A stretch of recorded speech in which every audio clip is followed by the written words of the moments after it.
Good morning and good afternoon and good evening wherever you are. Welcome to the presentation for today, the 23 September 2021. It's 66 degrees, as you can see, over my right and left, or left and right shoulder. The marine layer is blowing in.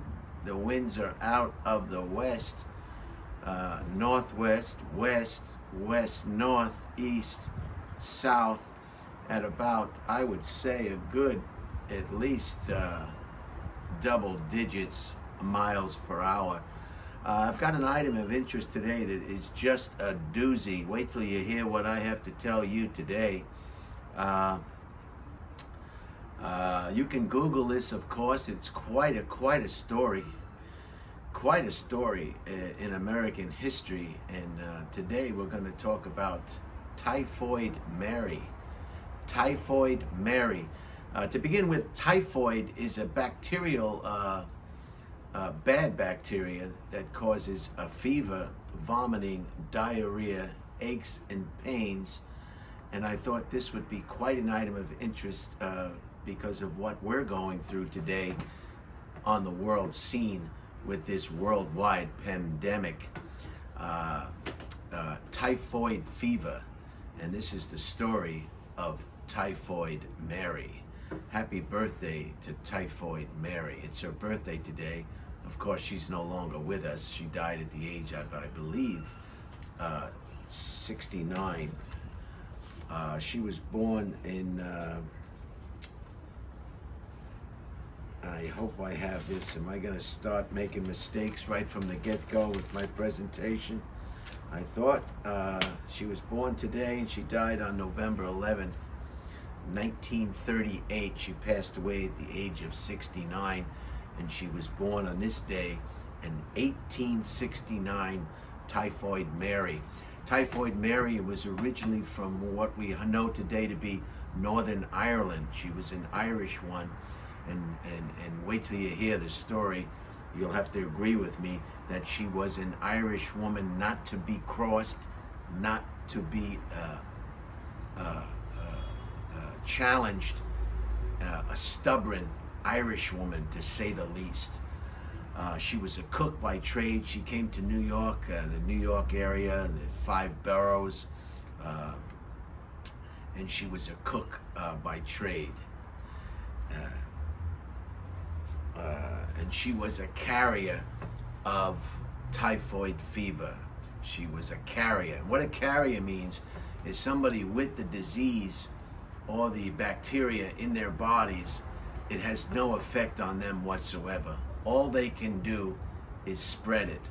And I believe they talk about that today with the pandemic. They call it, what do they call it? Asymptomatic, which means you have it, but you can dance and sing, you can go to the beach, you can have family outings, you can just go on with your life as if everything was just fine. And it's because everything is just fine. You're not affected one way or the other by the typhoid fever. And that's exactly what Typhoid Mary did. And wait till you hear this story. The plot thickens, and it's just amazing. She infected 53 people. Most of these people are employers. 3 died as a result of typhoid fever. As you know, if your fever gets to a certain point, it's like a car engine. When that thermostat is unserviceable, it causes the vehicle to overheat, and it can destroy an engine. An overheated engine will eventually, if not checked, have the capability of killing that engine.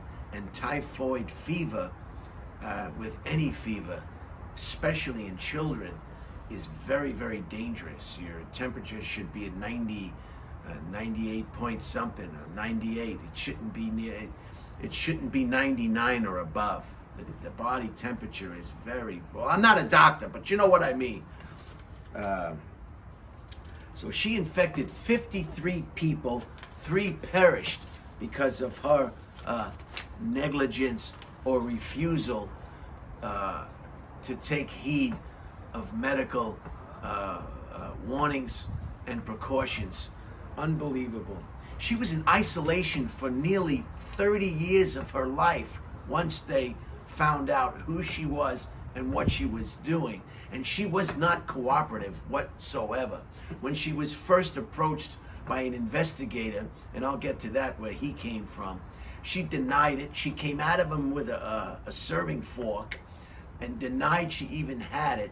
Would not cooperate with medical personnel. They wanted a stool sample. They wanted blood samples. They wanted to find out if, in fact, she was the carrier who was infecting and killing people.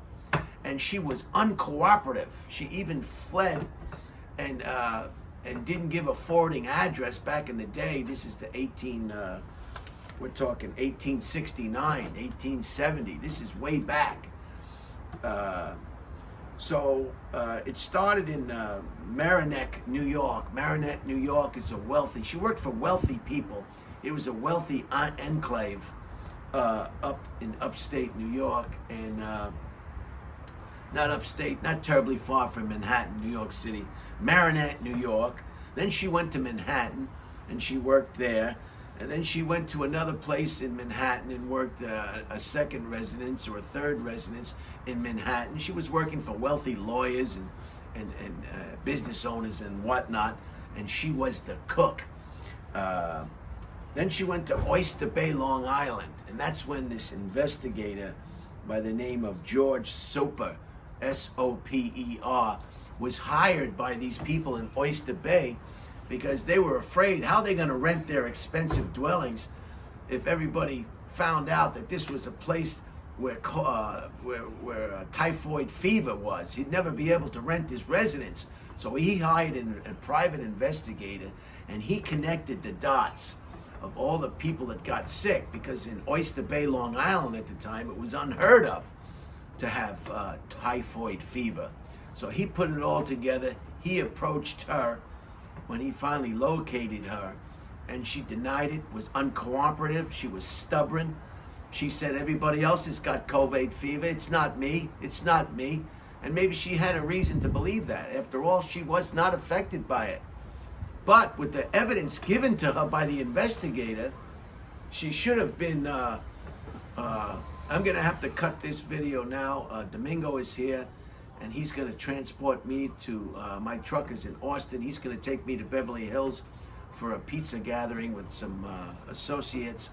I'm going to cut this video now, and I'm going to pick it up in Typhoid Mary Part 2.